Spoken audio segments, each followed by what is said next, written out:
Welcome students to the management learners. तो आज हम बात करेंगे बिजनेस ऑर्गेनाइजेशन एंड एथिक्स के बारे में, बीबीए का कोड नंबर 106। अब देखते हैं what is business. Business means production करना, डिस्ट्रीब्यूशन करना गुड्स एंड सर्विसेज का for motive of earning profit, यानी कि चीज़ों को बनाना, बेचना, जिसका उद्देश्य होता है पैसा कमाना, उसको हम बिजनेस बोलते हैं। Business refers to an organisation economic activity, एक इकोनॉमिक एक्टिविटी है वेयर इंडिविजुअल्स और organisation engage in the production, distribution and exchange of goods and services to satisfy human needs with the aim of earning profit. Basically business के अंदर जो बात होती है वो सीधा सीधा अर्निंग प्रॉफिट की ही बात होती है, लेकिन कहीं ना कहीं आप इसमें डिस्ट्रीब्यूशन के साथ साथ एक्सचेंज भी आ जाता है गुड्स एंड सर्विसेज का, जो सेटिस्फाई करे ह्यूमन नीड्स एंड वांट्स को। आगे देखते हैं, यदि डेफिनेशन की बात करें तो प्रोफेसर हैं, इन्होंने दी है डेफिनेशन, जो LH हैने प्रोफेसर हैं। अकॉर्डिंग टू दैम बिजनेस में be define as human activity directed towards producing और acquiring wealth through buying and selling of goods.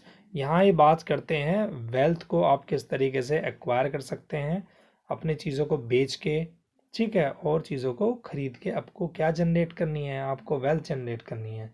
Next cath and Carlo बात करते हैं business is a organisation activity aim to produce goods and services for the satisfaction of society needs with the objective of earning profit।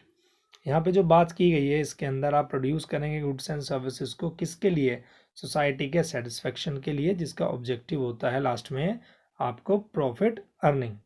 अब आगे चल के देखते हैं इसमें nature and feature of business. पहला है हमारा इकोनॉमिक एक्टिविटी। बेसिकली बिजनेस एक इकोनॉमिक एक्टिविटी है क्योंकि हम इसमें वेल्थ को जनरेट करने की बात करते हैं। It's aimed at generating wealth. It involve producing और purchasing goods and services for resale. Basically इसके अंदर, बिजनेस के अंदर हम चीज़ों का एक्सपोर्ट इंपोर्ट भी कर सकते हैं, चीज़ों को रीसेल भी कर सकते हैं। किसी होलसेलर से उठाने के बाद हम इस प्रकार से भी अपना बिजनेस चला सकते हैं जिसमें हम वेल्थ जनरेट कर सकते हैं, वो भी हमारे बिजनेस के अंदर कंसिडर होता है। Second point is profit motive. हर एक व्यक्ति जो भी बिजनेस करना चाहता है या करता है उसके मन में कहीं ना कहीं पैसा कमाना ही उद्देश्य होता है, जिसको हम बोलते हैं प्रॉफिट मोटिव। लेकिन इसके अंदर एक फैक्टर और आता है, उसको बोलते हैं हम रिस्क। जो भी व्यक्ति बिजनेस स्टार्ट करता है who is consider as an entrepreneur, और एंटरप्रेन्योर यदि बिजनेस स्टार्ट करेगा तो वो पैसा लगाएगा, कहीं ना कहीं उसका पैसा डूबने के भी चांसेस हो सकते हैं, जिसको हम रिस्क बोलते हैं।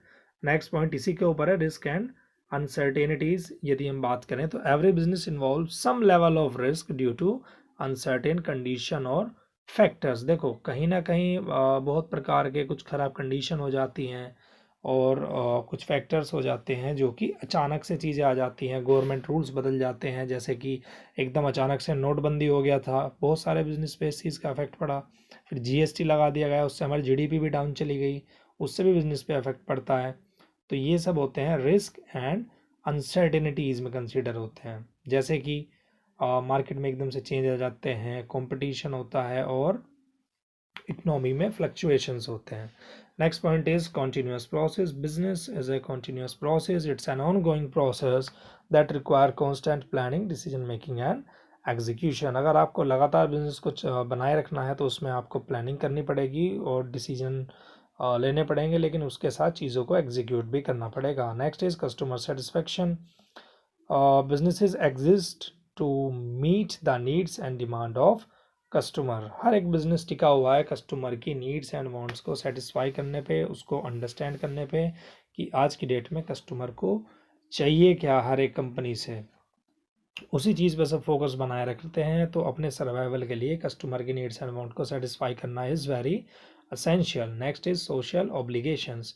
यदि हम बात करें मॉडर्न बिजनेस की तो कंसिडर करते हैं फुलफिलिंग ऑफ सोशल रिस्पॉन्सिबिलिटीज़। आपको सोसाइटी का भी ध्यान रखना है क्योंकि all the resources come from the society. जितने भी रिसोर्सेज हैं हम प्रोडक्शन में यूज़ करते हैं वो सब सोसाइटी ही हमें देती है और वापस हमें वो सोसाइटी को ही सेल आउट करने हैं, बेचने हैं, तो उनका यूज़ भी सोसाइटी के अंदर होने वाला है। That's why we should be ethical. हमें कस्टमर के साथ, सोसाइटी के साथ एथिकल बिहेव करना है, एथिकल रहना है, चीज़ें ख़राब नहीं करनी है और अपनी कम्युनिटी का वेलफेयर करते हुए चलना है। Next the characteristic of business की बात करें तो पहला है इन्वेस्टमेंट एंड कैपिटल रिक्वायरमेंट। अब आप देख सकते हैं किसी बिजनेस को स्टार्ट करने में यदि कोई पहली चीज़ आती है वो आता है फाइनेंशियल रिक्वायरमेंट। तो उसमें आपको इन्वेस्टमेंट आती है, जिसके अंदर ज़रूरत पड़ती है capital to fund its activity and for buying machinery, paying employees और मार्केटिंग। कैपिटल की ज़रूरत होती है, फंड्स की ज़रूरत पड़ती है मशीनों को ख़रीदने के लिए, एम्प्लॉय को पैसा देने के लिए, मार्केटिंग करने के लिए, एडवर्टीजमेंट करने के लिए। तो नेक्स्ट हम देखते हैं डायनामिक एनवायरनमेंट। बिजनेस ऑपरेट करता है एक कॉन्स्टेंट चेंजिंग एनवायरनमेंट के अंदर। बेसिकली डायनेमिक की बात करें तो डायनेमिक होता है बेसिकली लगातार चेंज होने वाली चीज़ें जो कि फ्लक्चुएट होते रहते हैं। अब यहाँ पे हम बात कर रहे हैं बिजनेस के रिगार्डिंग मार्केट के अंदर होने वाले चेंज। तो उसमें कुछ फैक्टर्स हैं जो इस चीज़ पे प्रभाव डालते हैं, जैसे इकोनॉमिक कंडीशंस हैं, पॉलिटिकल एस्पेक्ट्स हैं, सोशल व्यूज़ हैं और टेक्नोलॉजिकल फैक्टर्स भी इसी में आते हैं। नेक्स्ट देखते हैं competition. Businesses face competition from others offering similar product or services which encourage efficiency and innovation. Competition, हर कोई मार्केट में एक दूसरे कंपटीशन में बैठा है। टेलीकम्युनिकेशन इंडस्ट्री की बात करें तो जियो है, आइडिया है, वोडाफोन है, हर कोई एक दूसरे से बढ़ के ऑफर्स निकालता रहता है। हर कोई अपने नेटवर्क को स्ट्रॉन्ग बनाने पे लगा हुआ है। कौन कितना जल्दी 5G लॉन्च कर रहा है, किस शहर में पहुंच रहा है, हर किसी के अंदर ये कंपटीशन लगा रहता है। नेक्स्ट हम बात करें लीगल आइडेंटिटी की। तो बिजनेस की, हर एक बिजनेस की लीगल आइडेंटिटी होती है जिस चीज़ में वो रजिस्ट्रेशन कराते हैं। जैसे कि कोई बिजनेस सोल प्रोप्राइटरशिप के अंडर रजिस्टर्ड है, कोई पार्टनरशिप में है यदि उसमें एक से अधिक लोग काम करते हैं। नेक्स्ट कॉरपोरेशन में भी रजिस्ट्रेशन करा लेते हैं। ठीक है, तो इसको लीगल और बाउंडेड किया जाता है लॉ के द्वारा।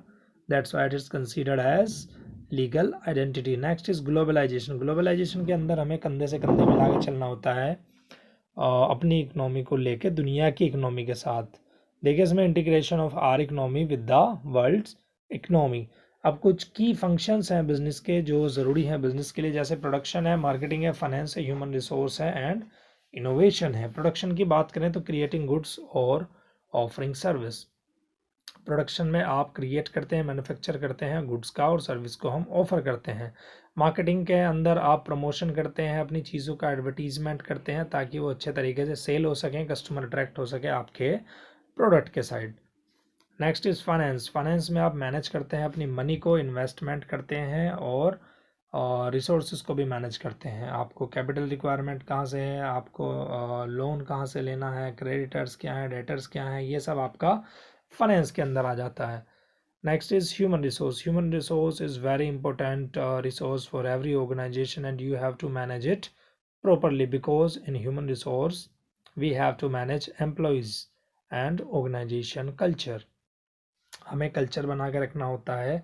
We should be equal for each and everyone. हर किसी के साथ हमें अच्छा बिहेवियर रखना है अगर अपने बिजनेस को ग्रोथ की साइड लेके जाना है। हमारे एम्प्लॉय, हमारे जो ह्यूमन रिसोर्स हैं वो खुश रहें। Last is innovation. Innovation means you have to develop new product और services to stay in competition। Thank you।